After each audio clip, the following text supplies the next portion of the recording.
The time to enjoy yourself is in the now, in the moment of whatever it is that you are trying to achieve. Whether you're home walking the dog, cleaning the garage, taking care of the kids, or you're trying to get to that next level, it is your right to enjoy yourself. And now you're probably looking at me and you're all thinking, and some of you might be saying, you know what, Steve, that makes sense. Okay, make a choice, enjoy myself. But how do you get to enjoy yourself when you are trying everything?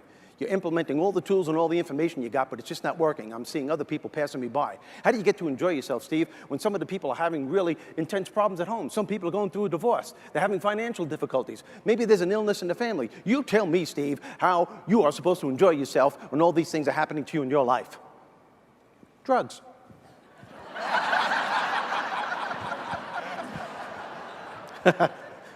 I'll be selling product in the back of the room later on.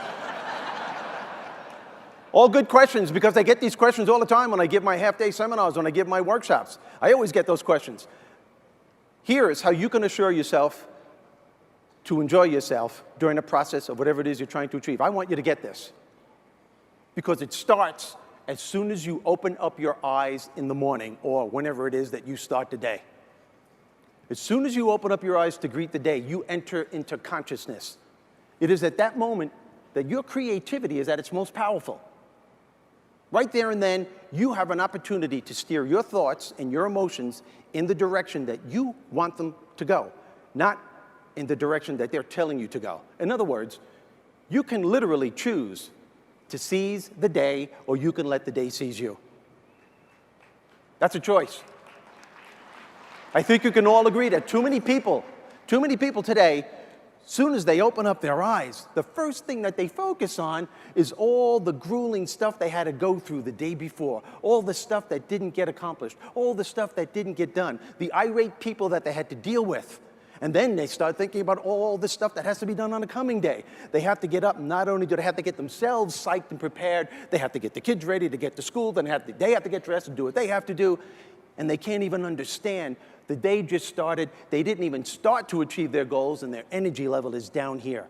With what you're trying to do, with what you are all trying to accomplish, man, your energy level better be cranked. It has to be up here.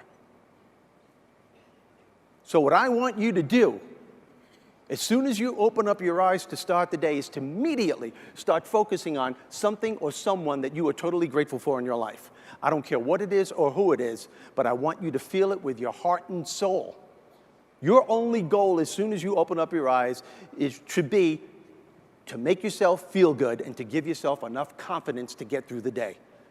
Don't worry about what needs to be done. Think about who you have to be in order to get it done.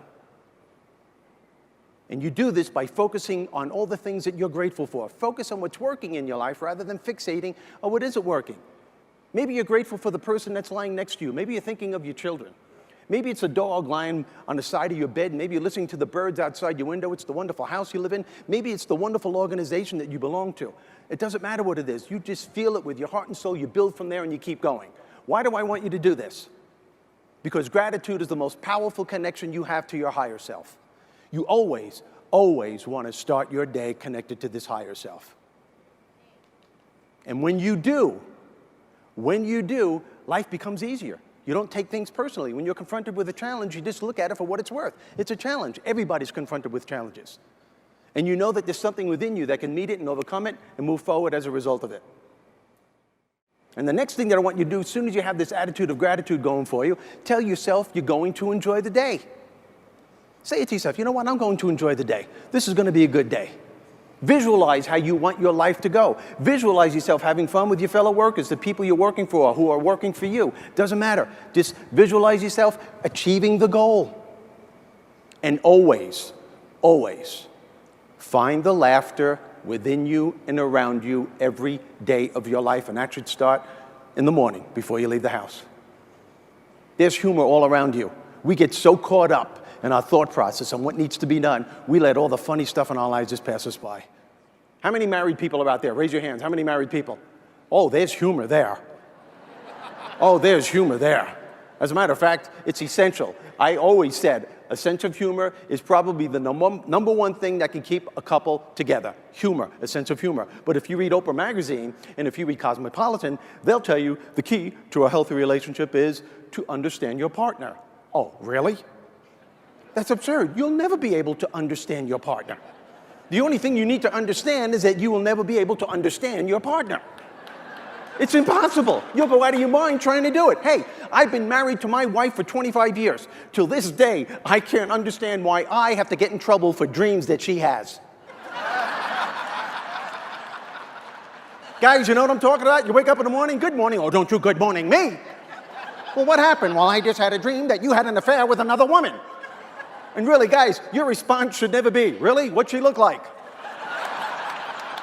I just want to know if it's the same dream I've been having. Do me a favor, go to sleep, get an email address, let me know. Humor is everywhere. I take this stuff with me when I'm on the road. I think about these things that my wife and I do, it just gives me such a great feeling. And if you're married, you know you're going to argue, and the arguments are usually funny. I mean, really funny, because you never know what's going on. I had an argument with my wife about a month ago, and a friend called me up, and I said, I can't talk now, we're having an argument. He goes, what's it about? I said, I don't know, she didn't tell me. And they never tell you. Women, why don't you tell us what it is? And you know something's wrong because we're going out, we're ready to go to dinner, we're in the car. I look at her and I say, boy, you look great. She goes, mm-hmm. And I knew it right there. It wasn't even a word, it was just a mm-hmm. I say, something wrong? No, nothing. Nothing, there's nothing wrong. Green light, keep going. Green light, keep going. You sure there's nothing? Nothing, nothing. So you let it go. 20 seconds, you let it go, and all of a sudden you hear, you really don't care, do you? Where does that come from? And I look at her and said, of course I care. That's why I asked you. I asked you what is wrong. And then she says something that is totally illogical. Well, if you don't know, I'm not going to tell you. Well, if you don't tell me, I'm not going to know.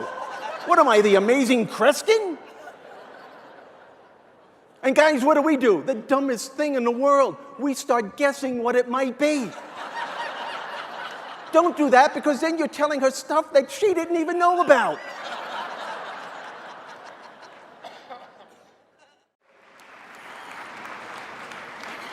It's all based on choices, people. I know what stress is. I fly 300,000 miles a year. Sometimes I'm in 4 cities in 6 days. I can't even explain what I went through last week. It's amazing. Sometimes I have a half-day seminar to give, and I'll be honest with you, sometimes my butt is dragging. But the thing that juices me more than anything else, the thing that gives me more positive energy more than anything else, it's not caffeine, it's not alcohol, it's not drugs. I mean, I do those things, but it's none of those things. Kidding. The thing that juices me is when I turn my humor being loose in a public setting. That's what I'm noted for with my friends. Sometimes they just don't want to be near me when I let loose. And the thing that cracks me up when I do this are the people that don't get it. That's what cracks me up. I'm in hotels my entire life. I'm always having fun with the hotel staff. They never get it. I was at the Ritz-Carlton a while back. Housekeeping knocked on my door and said, Mr. Rizzo, can I turn down your bed? I opened up the door and I said, why? Is it too loud? She didn't get it. You should have seen the look at her face. No, I'm going, oh, he's weird. I'm not going back in there. I'll tell you that right now. So I go back to my room. This is at the Ritz-Carlton, and I noticed that they did turn down my bed. You know what turn down service is, right, folks? That's when housekeeping comes into your room. Well, you're not there, and they rearrange everything so that when you go back in, you have no idea where anything is. The thing that cracks me up more than anything, turn down service, does anyone know what it is? It's the piece of chocolate they put on your pillow. We're supposed to consume this. It's a nightcap. Nightcap? Are you kidding me? Chocolate is going to help you sleep? It has the complete opposite effect. The comedian in me, thinking of the absurdity of this, I dialed the front desk the next morning and said, hey, I want to thank you very much for that chocolate. It really helped me sleep last night. Well, you're very welcome, Mr. Rizzo. Is there anything else we could do for you? I said, yeah, I was wondering. Maybe tonight you could put a vial of crack and a pot of coffee on my pillow. No, seriously, I think that'll help me sleep. So you're laughing. You want to know what he said? Oh, I don't think we could do that. How do you not get that?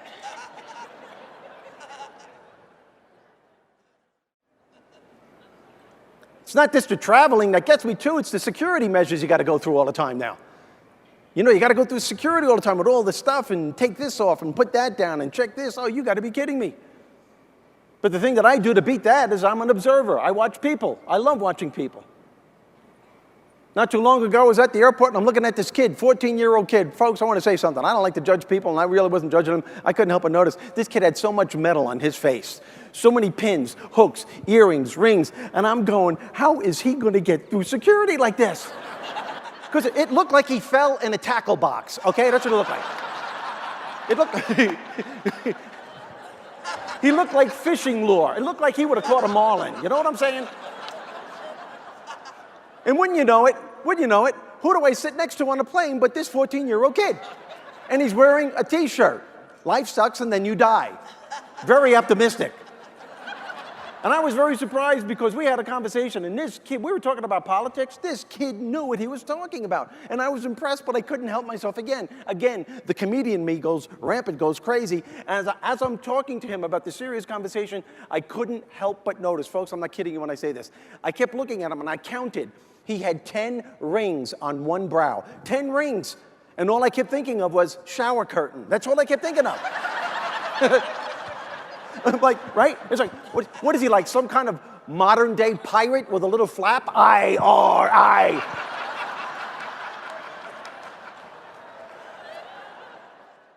There's humor everywhere. How many pet lovers? We have pets out there? People love your pets? I have 3 labs. My wife's the dog trainer. 3 labs, a cat, and 4 exotic birds. Now, how many cat lovers are out there? See, I love cats. Cats are the coolest animals on the face of the planet. You know why? Because every cat on the planet, watch them. You'll start your day off in a great mood. Cats, I don't care where they live, have a New York attitude. Watch the way they walk. They destroy it. Hey, how you doing? All right, hey. I'm serious. If cats could talk, they'd go, meow, meow, bada bing, meow. Hey, I'm walking here. They always have that attitude. How you doing? Dogs are the complete opposite. I love my labs, but they are the most neurotic animals on the face of the planet. Dogs always have that stupid, guilty look on their face, even if they didn't do it. You know, you come home and you go, who made this mess? Oh, God, it must have been me. I'm so sorry, I was walking. It came out. Apparently, I'm not well. And the cat's hanging out in the living room going, what a moron. Geez, what is your problem? I did it and you take the blame. And I have exotic birds. I love my birds. I have an African gray. Do yourself a favor. Tonight, tomorrow, whenever you want to, go online. Look up African gray. It will tell you it is the smartest animal on the planet. Beats out chimpanzees now, dogs, and dolphins. We weaned this bird since it was a baby. It has an incredible vocabulary. It'll talk like me to get my wife's attention. It'll talk like my wife to get my attention. Just the other day, she was on her perch in the kitchen. She went to get off to go for a walk, and she's walking in the kitchen. One of the dogs were in the way, and she goes, Wally, move, I said now. The dog goes, geez, what the heck? And as the dog is walking away, the bird's looking at him going, good boy, good boy.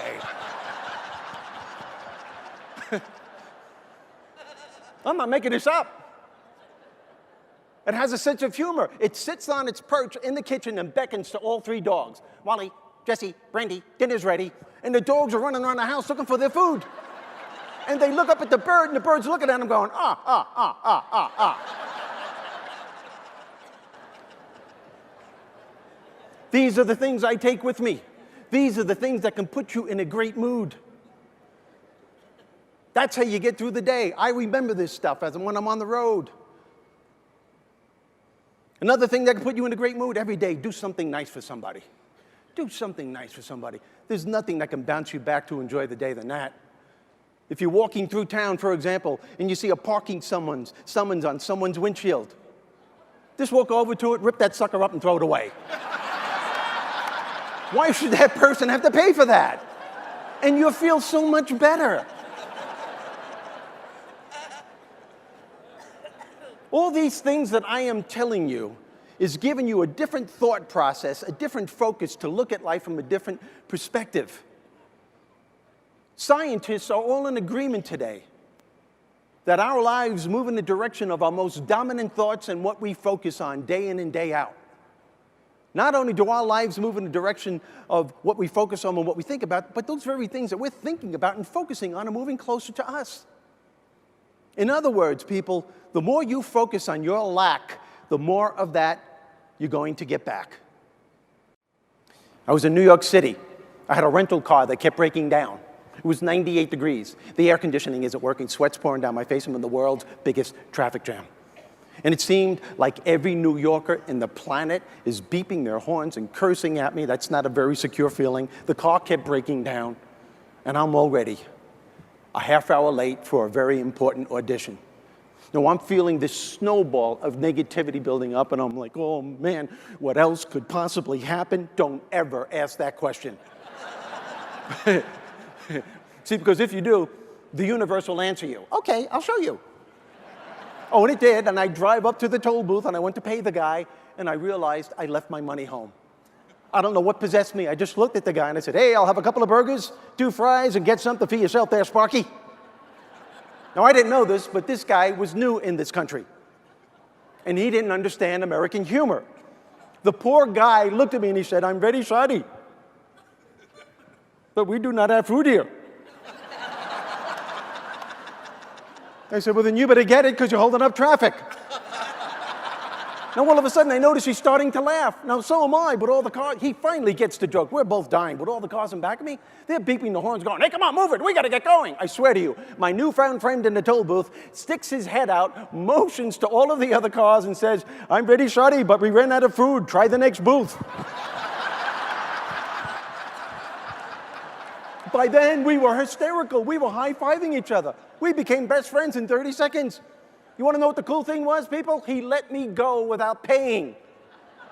What a great guy. He looked at me and he said, listen to me, my friend, this toll is on me. You have to understand, I am brand new in this country, and this is only my 2nd day on the job. Believe me when I tell you I really needed to laugh today. And I looked at him and I said, so did I. Now, here's the point. Very important point. I drove away from that toll booth in a totally different state of mind. Totally different state of mind. As a result, I was able to plant positive thoughts in my head, constructive ways on how I can deal with this very important audition that I had coming up. And guess what? I had a great audition. It's a good thing I did. Led to the most important break of my comedy career. That's how I got my first TV special, my Showtime special. And that special paved the way for every other special that I've ever gotten.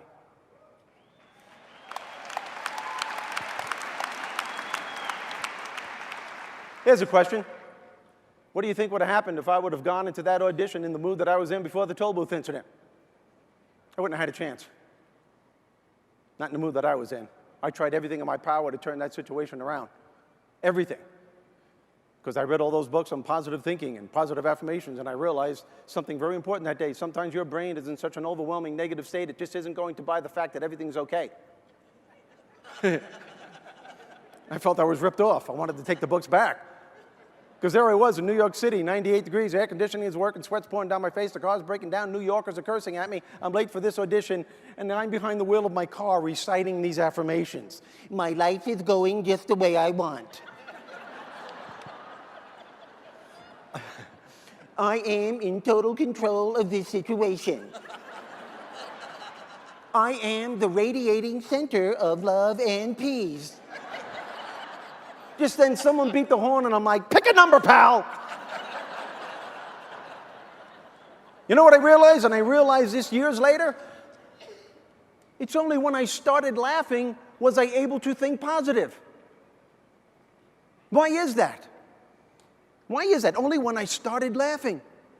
I'll tell you why. Here's a psychological reasoning behind this. Because people, when you start laughing at a negative, intense, stressful, overwhelming situation like that, your brain is no longer focusing on that negative situation. Your brain could only focus on one thing at a time. Right now, your brain is laughing at something ridiculous that you just did.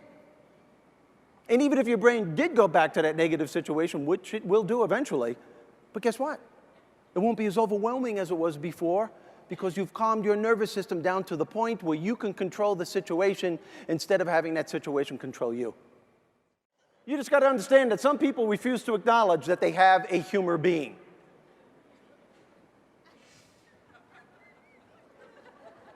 Be very, very quiet. Cameraman's going, get him away from me. Some people refuse to acknowledge that they have a human being. State troopers refuse to acknowledge that they have a human being. Here's a list of things you should never, ever say to a state trooper. Can I see your license and registration, please? Sure, you want to hold my beer? Didn't you see that stop sign? Yep, I saw it. I just didn't see you hiding behind it. Are you drinking? I don't know. Are you buying? Well, wise guy, it looks like I'm going to have to give you a ticket for speeding. Well, could you make it quick? Because it's pretty apparent I'm in a hurry. The last thing you'd ever say to a state trooper, how come you didn't stop when I was chasing you? Well, a couple of years ago, my wife ran away with a state trooper, and I thought you were trying to return her. Give yourselves a big round of applause again. Thanks for the energy. Thanks for the energy. How much better do you feel right now that you're laughing? How much better do you feel that you're laughing? That's my point. That's my point. What a great group. You know what I always wanted to do? And I haven't done this yet, but I promise you I will do this someday. Just takes a lot of nerve. I always wanted to get pulled over by a cop, roll down the window and go, "You're not going to check the trunk, are you?"